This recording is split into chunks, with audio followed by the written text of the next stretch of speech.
The people that have stood up and uprised and stood our ground.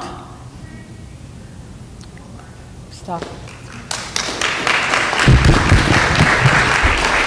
Hi there.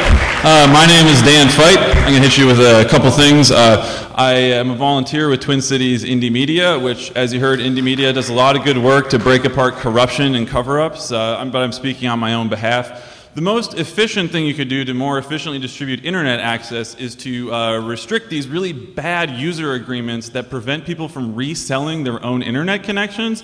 Because if you set up like a mesh router in your own apartment, you could redistribute your internet out to your neighbors, and like, you know, everyone throws in $5 a month and you've got the whole building covered for $5 a month. So if you let people resell it, that would dramatically open things up. The other thing is, nobody's mentioned the word cyberwar. Whenever you hear cyber, that's usually a sign of a baby boomer that's not very technologically savvy. And there is no cyber war, but the military-industrial complex, you know, much like the war on drugs, the war on terror, now they want a new fake cyber war, and they're going to try to screw up the whole internet. And, you know, that basically needs to be heavily scrutinized and stopped if possible. The FCC, I think it's great. If you guys could step in to, like, you know, for example, stop Verizon from shafting like Skype and Vonage and those kinds of service providers.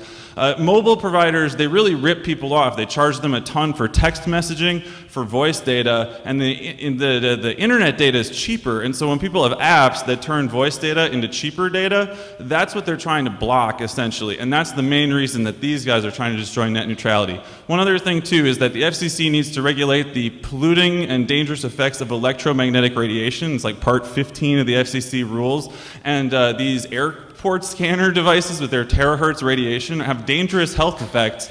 And so you guys are actually specifically responsible for regulating electromagnetic pollution. And so it would be great if you step forward and had a regulatory channel to like prevent the military-industrial complex from doing these kinds of things. I think that'd be great. Lawful interception, you know, police setting up basically fake Facebook groups and stuff like that, that needs to be disclosed. Anything to disclose what's going on would help a ton. Thank you so much.